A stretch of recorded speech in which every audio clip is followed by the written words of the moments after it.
Student, स्वागत है आप सभी का। आज मैं आप लोगों को बताने वाला हूं क्लास 10 मैथ एनसीईआरटी बुक का जो फार्मूला है। ठीक है, अगर आप लोग इस वीडियो को शुरू से लेकर लास्ट तक देखते हो तो आप लोगों को जो फार्मूला है वो सब पता चलने वाला है। तो आप लोग इस वीडियो को कर दीजिए लाइक और चैनल पर नए आए हैं तो चैनल को कर दीजिए सब्सक्राइब। स्टूडेंट, मैं ऐसे डेली आप लोगों के लिए वीडियो लगातार लाता रहता हूँ, ठीक है, साइंस और मैथ का।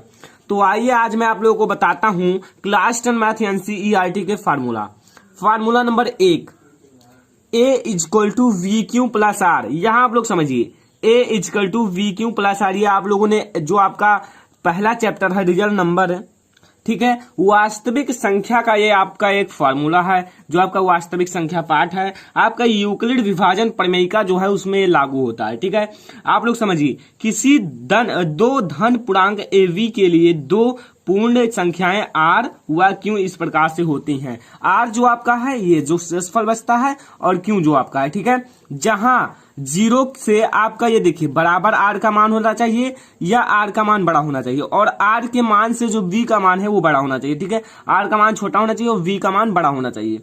ये है आपका वास्तविक संख्या से फार्मूला। ठीक है, अब हम लोग देखेंगे बहुपद से फार्मूला। ठीक है, यहां मैं पाठ लिखा हूं बहुपद। देखिए शून्यांकों के योग का, देखिए एक होता है शून्यांकों का योग। देखिए अल्फा प्लस बीटा, ठीक है, यहां जो है अल्फा प्लस बीटा यानी कि योग है, अल्फा प्लस बीटा यानी कि जोड़ दिया गया योग हो गया, लेकिन बराबर है माइनस एक्स का गुणांक अपान एक्स स्क्वायर का गुणांक। इसे हम लोग माइनस वी अपान ए के रूप में भी लिख सकते हैं। बहुत सारे बच्चे सोचेंगे कैसे, तो कैसे मैं आप लोगों को बताऊंगा कैसे इसे लिख सकते हैं माइनस बी अपान ए के रूप में। तो आइए देखते हैं तो इसे कैसे लिख सकते हैं। देखिए स्टूडेंट, आपका जो होता है वो जो आपका समीकरण होता है वो क्या होता है, ए एक्स स्क्वायर। ठीक है, ये पेन नहीं चल रहा है, देखिए A X square plus V X, यहां आप लोग लगाइए माइनस बी एक्स। ठीक है, माइनस बी एक्स एंड आप लोगों का क्या है प्लस सी। ठीक है, A X square minus B X plus C. अब देखिए यहां आपका कह रहा है माइनस वी, यानी कि यहां एक्स का गुणांक क्या है माइनस बी है। ठीक है, इतना समझ में आया, एक्स का गुणांक क्या है माइनस बी है, तो यहां माइनस बी। और नीचे लिखा है एक्स स्क्वायर का गुणांक, यानी कि एक्स स्क्वायर का गुणांक क्या है ए, तो ए यानी कि माइनस बी अपान ए।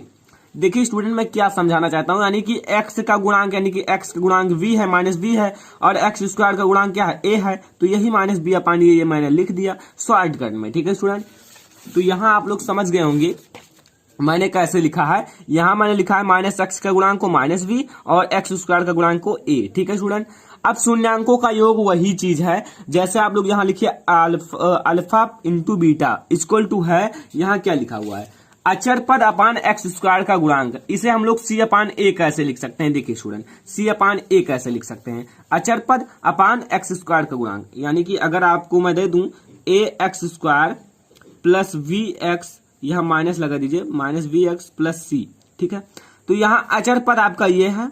ठीक है, ये आपका अचर पद है तो मैंने यहां सी लिख दिया, सी अचर पद, इसका कोई गुणांक नहीं होता, और एक्स स्क्वायर का गुणांक क्या है यहाँ ए, तो ए। ठीक है, तो सी अपान ए, तो वही चीज मैंने लिखा है सी अपान ए। तो ये है बहुपद का फार्मूला।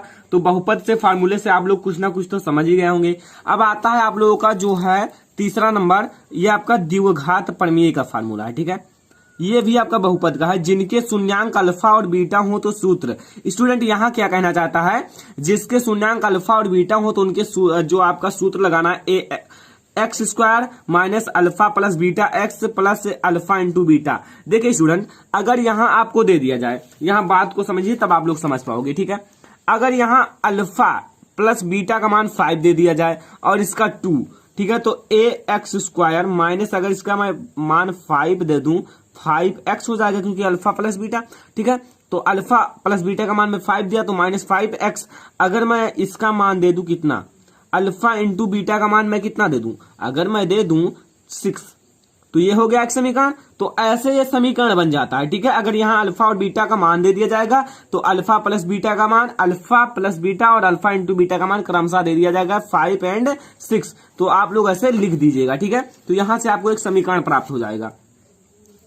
अब आपका चौथा नंबर फार्मूला है द्विघात समीकरण से। द्विघात समीकरण में ध्यान रखना स्टूडेंट कि जो आप लोगों का शून्यांकों का योग और शून्यांकों के गुणनफल का भी फार्मूला लग जाता है, क्योंकि स्टूडेंट ये फार्मूला आपके द्विघात समीकरण में भी लगता है और आपका ये फार्मूला है श्रीधराचार्य जी का x equal to minus B plus minus under root B square minus 4ac upon 2a। ये फार्मूला कब लगता है, ये आप लोग समझिए कब लगता है। ठीक है स्टूडेंट, जब आपका समीकरण सॉल्व ना हो, उसका कोई फैक्टर ही ना बने, तो आप लोगों को ये फार्मूला लगाना है, यानी कि आप लोगों का इसका मान VAC इसका सबका मान रख दोगे, आपको मिल जाएगा इसका मान। तो स्टूडेंट ये है द्विघात प्रमेय का फार्मूला। ठीक है स्टूडेंट, तो आई होप कि आप लोगों को पसंद आता होगा। लाइक कीजिए ज्यादा से ज्यादा अगर पसंद आए। 5वां नंबर फार्मूला समांतर श्रेणी से। ठीक है, समांतर श्रेणी से एक फार्मूला निकलता है कि समांतर श्रेणी में nवें पद का मान, nवां पद क्या है स्टूडेंट, जब पढ़ोगे ना तो सब कुछ समझ जाओगे। ठीक है, तो अभी मैं फार्मूला को बता रहा हूं। ठीक है, तो पढ़ते रहिए। देखिए an का अर्थ है nवां पद। ठीक है, nवां पद का मान होता है a plus n minus 1 into D. अब इससे क्वेश्चन कैसे लगाते हैं, देखिए यहाँ a का मान दे देगा। ठीक है, यहाँ इसे हम लोग कहते हैं प्रथम पद, और n का मान दे देगा, और यहाँ आपका d का जो सार्वंतर है ये मान दे देगा और कहेगा nवां पद ज्ञात कीजिए। तो मान रख के nवां पद ज्ञात कर सकते हैं।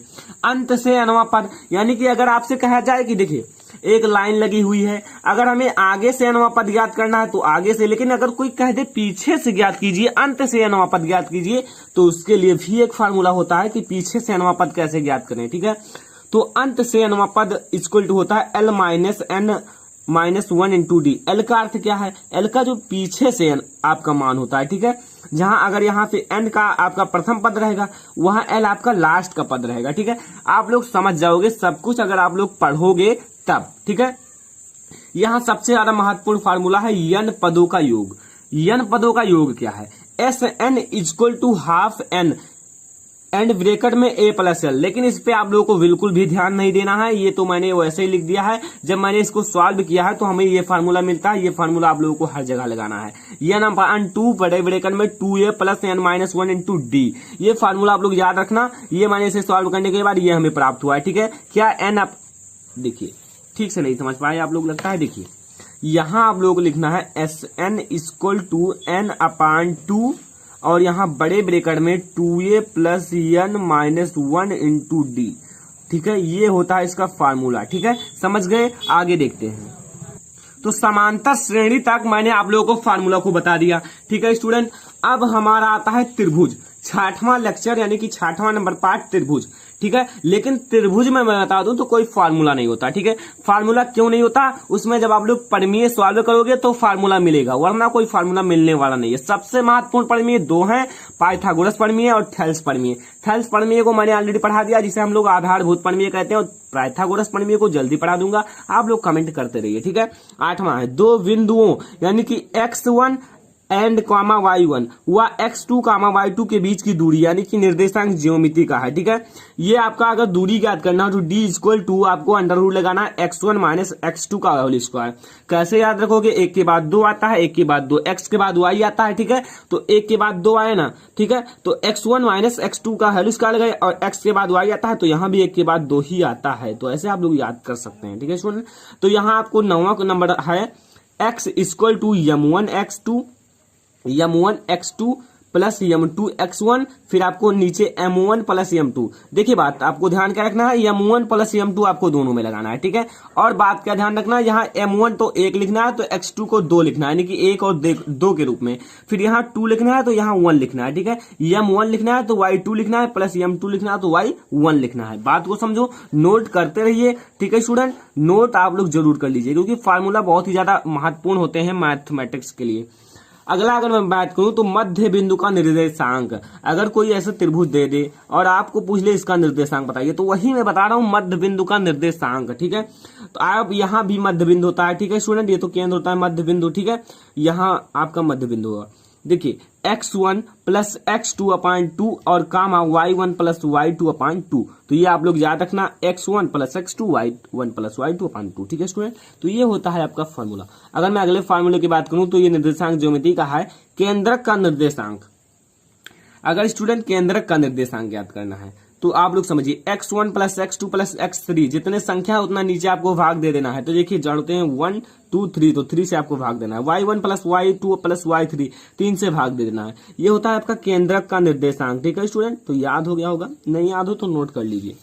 देखिए ये होता है त्रिभुज का क्षेत्रफल स्टूडेंट। तो त्रिभुज का क्षेत्रफल का फार्मूला है half x1 y2 plus x2 y3 plus x3 y1 minus y1 x2 minus y2 x3 minus y3 x1। Student इससे याद करना आप लोगों के लिए कोई हार्ड नहीं है। इसे याद करने का मैंने एक ट्रिक बता दिया है, वो वीडियो मैंने ऑलरेडी बना दिया है। आप लोग मतलब सर्च कर लेना त्रिभुज का क्षेत्रफल याद करने का ट्रिक बाय श्रावण लेक्चरर या श्रावण सर, ठीक है, कुछ भी सर्च कर सकते हो, तो आप लोगों को वो मेरा वीडियो मिल जाएगा। स्टूडेंट अब हम लोग चैप्टर नंबर 8 का इंपॉर्टेंट जो है ना फॉर्मूला देखेंगे, ठीक है। देखो चैप्टर नंबर 8 में जो इंपॉर्टेंट फार्मूला है, देखो साइन जो होता है ना, साइन L/A यानी कि लंब बटा कर्ण के बराबर होता है। इसके लिए कुछ नहीं करना है, इसको मैंने कैसे लिखा है, इसका एक ही सूत्र याद रखना है, क्या, LAL लाल बटा कक्का, यानी कि साइन का आपको ये लेना है। साइन का क्या होता है, लंब बटा कर्ण, आधार बटा कर्ण जो होता है वो साइन के बाद कॉस का होता है, और ये L/A tan का होता है। सब यही चीजें हैं। देखो साइन का L/A यानी कि लंब बटा कर्ण, कॉस का जो है A/K यानी कि आधार बटा कर्ण, और tan का लंब बटा आधार। कुछ है, कुछ नहीं है, केवल आप लोगों को छोटा सा याद रखना है, ठीक है। और हाँ अब देखो ये याद रखना कि साइन का उल्टा कॉसेक होता है, कॉस का उल्टा सेक होता है, और tan का उल्टा कॉट होता है। कैसे याद रखोगे, देखो यहां वैसे तो आपको समझ में आना चाहिए कि इसमें t आता है और tan में भी t आता है, तो यहां से समझ में आया tan का उल्टा कॉट, क्योंकि इसमें t आते हैं, ठीक है। अब यहां से आप कैसे याद रखोगे, देखो यहां आपके देखो कॉस सेक, देखो नाम ही मिल रहे हैं, कॉस सेक, देखो इसका उल्टा हो रहा है, यस ओ आ जाता है, अगर यहाँ ई आओ तो SEC सेक, और ये कॉस, मतलब ये आपको याद रखना है, साइन का उल्टा कॉसेक, सेक का उल्टा कॉस का उल्टा सेक, tan का उल्टा कॉट।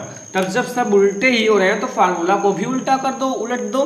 क्या, यहाँ अगर ये कर्ण बटा लंब है तो यहाँ लंब बटा यहाँ आपका लंब बटा कर्ण है तो इसे कर्ण बटा लंब कर दो, आधार बटा कर्ण है तो कर्ण बटा आधार कर दो, यहाँ लंब बटा आधार है तो आधार बटा लंब कर दो। तो ये है आपके 6 इंपॉर्टेंट जो है ना स्टूडेंट फॉर्मूला।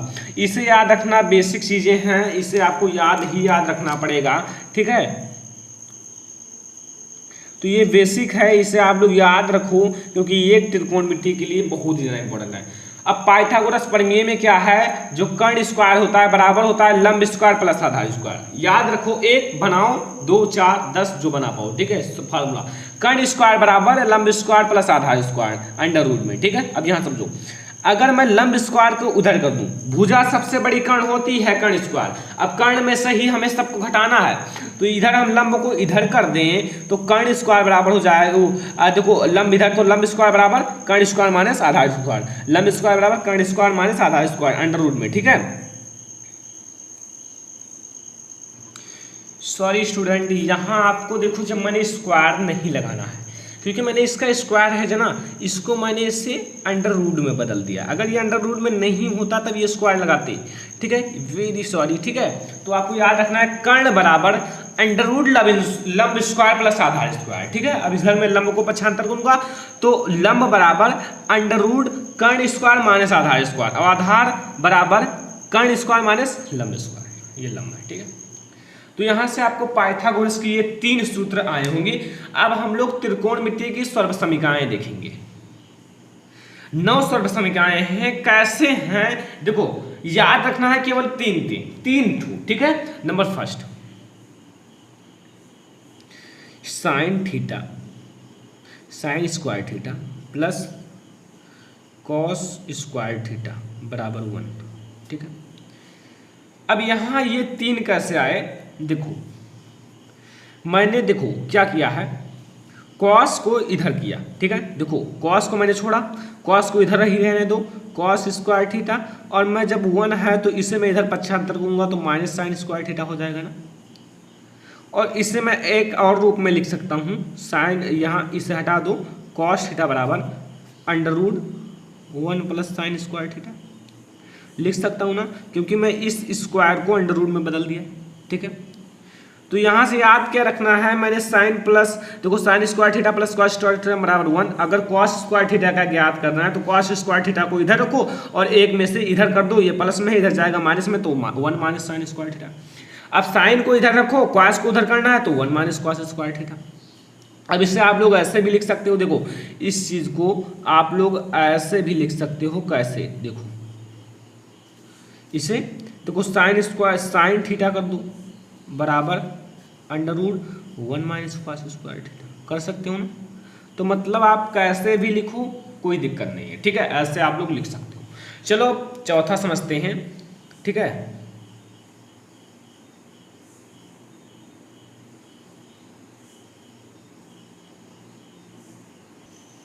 चौथा समझो, ये अब ये आपके लिए मेन है, अब ये याद रखो, ये आपके लिए मुख्य है क्या, 1 प्लस कॉट स्क्वायर थीटा बराबर कॉसेक स्क्वायर थीटा।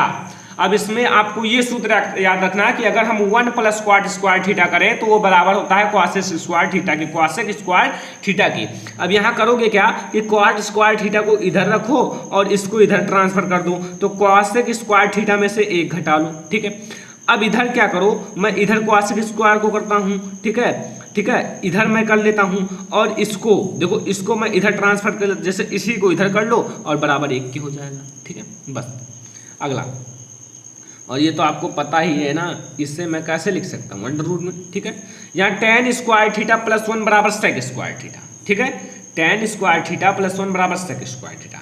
मैंने tan स्क्वायर थीटा को इधर रखा, इसे इधर पक्षांतर कर दिया, तो प्लस में 1 है, इधर जाएगा माइनस में, तो सेक स्क्वायर थीटा माइनस 1।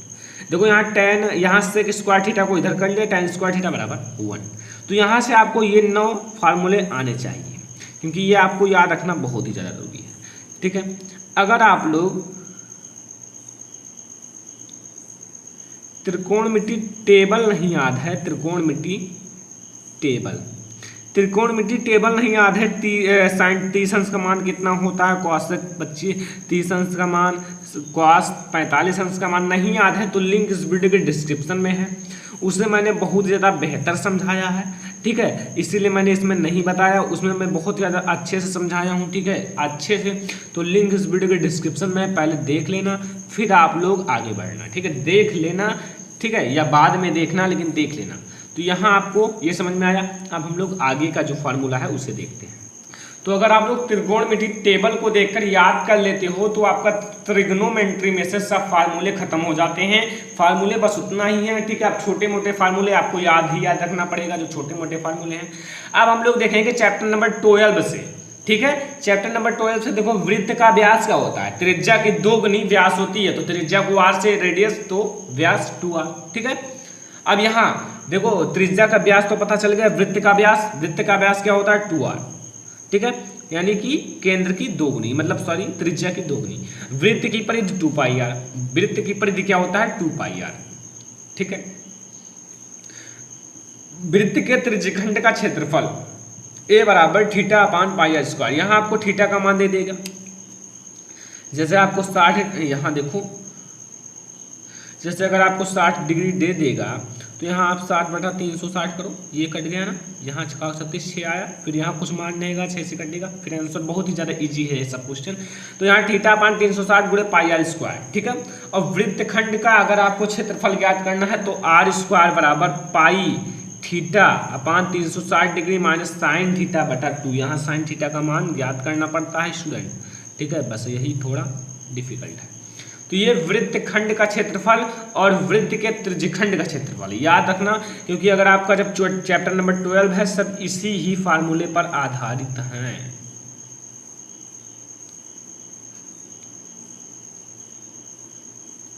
ठीक है, तो यहां तक आपको समझ में आ गया होगा। अब हम लोग चैप्टर नंबर 13 पे देखते हैं, जिसमें बहुत ही ज्यादा फार्मूले भरे हुए हैं। तो फार्मूला भरे हैं तो याद करना पड़ेगा, ठीक है। तो पहला, घनाभ का कुल पृष्ठीय क्षेत्रफल, घनाभ का कुल पृष्ठीय क्षेत्रफल क्या होता है? तो घनाभ का होता है स्टूडेंट कुल पृष्ठीय क्षेत्रफल, यहां 2 से गुणा करो, LV plus VH plus HL, ठीक है। यानी कि ये आपको समझ में आ गया। यहाँ लंबाई चौड़ाई प्लस चौड़ाई ऊंचाई प्लस यहाँ सॉरी हाँ फिर गुणे में यहाँ आपको यहाँ गुणा करना बीच में ऊंचाई लंबाई, ठीक है। ये आपका होता है घनाभ का कुल पृष्ठीय क्षेत्रफल। अगर आपका जो एक घनाभ दे दिया जाए उसका कुल पृष्ठीय क्षेत्रफल ज्ञात करना हो तो यही सूत्र लगाना है, ठीक है। यहाँ घनाभ का आयतन LPH, लंबाई गुणे चौड़ाई गुणे ऊंचाई, ठीक है। घनाभ का आयतन होता है। घनाभ का विकर्ण अगर आपको ज्ञात करना है, घनाभ दे दिया जाए, घनाभ का अगर आपको उसका विकर्ण ज्ञात करना है तो विकर्ण ज्ञात करने के लिए फार्मूला है √L² plus B² plus H²। लंबाई स्क्वायर प्लस चौड़ाई का स्क्वायर प्लस ऊंचाई का स्क्वायर का √, ठीक है।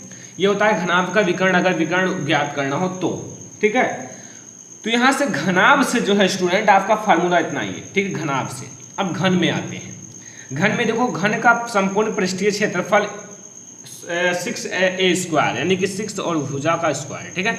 अगर घन का संपूर्ण पृष्ठ का क्षेत्रफल पूछ ले तो 6a² होगा। अब घन का आयतन 6a³ होगा। देखो स्क्वायर मैंने क्यों लगाया, क्योंकि यहाँ देखो यहाँ क्षेत्रफल है और क्षेत्रफल का स्क्वायर होता है और आयतन का क्यूब होता है, ठीक है। तो यहाँ 6a³ होगा और क्षेत्रफल का 6a² होगा और घन का विकर्ण होगा √3a, ठीक है। क्या होगा, विकर्ण होगा √3a, ठीक है। तो यहाँ से घन के केवल 3 फार्मूले याद रखने हैं। घन का संपूर्ण पृष्ठों का क्षेत्रफल 6a², घन का आयतन 6a³, घन का विकर्ण √3a, ठीक है। अब आते हैं वेलन यानी कि लंब वृत्तीय वेलन। वेलन का आयतन होता है स्टूडेंट πr²h, ठीक है। वक्र पृष्ठ, वेलन का वक्र पृष्ठ होता है 2πrh अगर ऊंचाई दिया हो। संपूर्ण पृष्ठ होगा इसका, अगर संपूर्ण पृष्ठ ज्ञात करना हो, ठीक है, किसका, इसका वेलन का, ये h है, ठीक है, ऊंचाई। देखो 2πr यानी कि h प्लस r, देखो 2πr फिर ब्रैकेट में क्या है h प्लस r, ठीक है। और यहाँ r जो है वेलन की त्रिज्या है, h उसकी ऊंचाई है, ठीक है। आगे शंकु में आते हैं। लंबी वृत्तीय शंकु। शंकु का आयतन 1/3πr²h। शंकु का आयतन 1/3πr²h। वक्र पृष्ठ जो शंकु होता है उसका वक्र पृष्ठ πrl, ठीक है। नोट कर लो बस, नोट कर लो, याद कर लो बस। संपूर्ण पृष्ठ जो शंकु होता है उसका संपूर्ण पृष्ठ πrl प्लस h, ठीक है। सूत्र यही होता है, याद रखना। तो यहाँ से लंब यानी कि लंब वृत्तीय शंकु का जो है ना सूत्र कंप्लीट होता है। अब हम लोग गोला और जो सबसे महत्वपूर्ण शंकु छिन्नक का सूत्र देखेंगे क्योंकि बहुत ही ज़्यादा हार्ड होता है इसका सूत्र। गोला, गोले का आयतन, गोले का आयतन अगर देखा जाए तो 4/3πr³। आयतन हो तो r³ लगाओ और स्क्वायर हो यानी कि क्षेत्रफल हो तो स्क्वायर लगाओ, ठीक है। बस इतना याद रखना। अगर आयतन है तो क्यूब लगेगा क्योंकि उसमें लंबाई गुणे चौड़ाई गुणे ऊंचाई आ जाते हैं। लंबाई का मात्रक मीटर, चौड़ाई का मीटर, उसका मीटर, तो स्क्वायर आ जाएगा, ठीक है। तो गोले का आयतन 4/3πr², ठीक है, सॉरी πr³। गोले का संपूर्ण पृष्ठ 4πr²। अर्धगोले, अगर अर्धगोला दिया होगा आयतन, देखो इसी का हम लोग 2 कर लेंगे, इसे 2 कर लेंगे 2/3πr³, ठीक है। यहां आपको समझ में आया। अब आते हैं शंकु छिन्नक। शंकु छिन्नक यानी कि शंकु के छिन्नक का आयतन, जो शंकु होता है उसके शंकु के छिन्नक का आयतन यहाँ πh/3। अब यहाँ r² plus small r² plus capital R into small r, ठीक है। यहाँ आपको समझ में आ गया होगा क्योंकि बहुत ही ज़्यादा इजी है। इनकी जो शंकु है उनकी शीर्ष के वृत्तीय सिरों का जो त्रिज्याएं क्रमशः ये इस कैपिटल R होते हैं और स्मॉल r होते हैं। इनकी ऊंचाई h होती है और त्रियक जो ऊंचाई होती है वो l होती है, ठीक है। इसकी ऊंचाई h तथा जो त्रियक ऊंचाई होती है वो l होती है। देखो शंकु के छिन्नक का पार्श्व पृष्ठ क्षेत्रफल पाई और अंदर r प्लस r, ठीक है। यहाँ से आपको कंप्लीट हुआ चैप्टर नंबर 13 का जो इम्पोर्टेंट फार्मूला होते हैं। चैप्टर नंबर 14 पर आओ।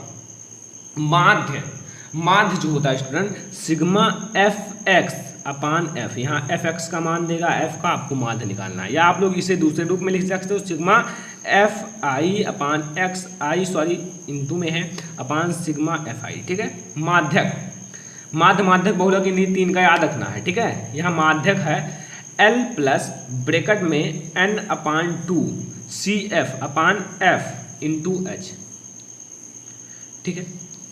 बहुलक बराबर होता है L plus F1 minus F0 बटा 2F1 minus F0 minus F2 into H, ठीक है।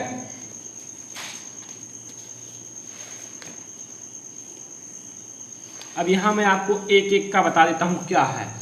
यल जो है स्टूडेंट बहुलक वर्ग की निम्न सीमा है, जो बहुलक वर्ग है उसकी निम्न सीमा। एच है, जो ये एच है वर्ग अंतराल की माप, और F1 जो है ये F1 है बहुलक वर्ग की बारंबारता, जो F1 सब है ये बहुलक वर्ग की बारंबारता।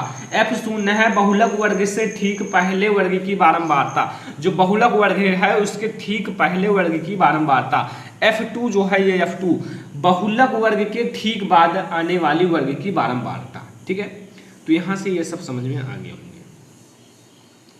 तो अब हम लोग लास्ट जो है चैप्टर 15 प्रायिकता का देख लेते हैं। एक ही सूत्र है, पीई प्रायिकता बराबर ई के अनुकूल परिणामों की संख्या, जो ई होती है उसकी अनुकूल परिणामों की संख्या, तथा प्रयोग के सभी संभव परिणाम। जैसे सभी संभव कितने परिणाम हो सकते हैं, head tail tail head head head tail tail, ऐसे आपको जोड़ना पड़ेगा। 5 6 7 जो आए वो संभव परिणाम होंगे। बहुत ही ज़्यादा इजी, सबसे ज़्यादा इजी चैप्टर यही है, एक बार पढ़ के देख लो, इजी ना लगा तो बताना, सबसे ज़्यादा इजी है, ठीक है। तो स्टूडेंट प्लीज़ प्लीज़ प्लीज़ इस वीडियो को ज़्यादा से ज़्यादा लाइक कर दो और अपने सभी फ्रेंड्स के साथ शेयर कर दो, ठीक है। और चैनल को सबसे ज़्यादा सब्सक्राइब करो, बेल आइकन को प्रेस करो, सब्सक्राइब करो, क्योंकि मैं आप लोगों को कमेंट करो जो आप लोगों का नहीं लग रहा है तो वो कमेंट करो, मैं आप लोगों को उस सब का वीडियो प्रोवाइड करूँगा, सब चीज़ का। तो आप लोग वीडियो को लाइक करने के बाद शेयर कर दो, लाइक करो, शेयर करो और चैनल को सब्सक्राइब करो। तो स्टूडेंट फिलहाल इस वीडियो में इतना ही, तब तक के लिए धन्यवाद।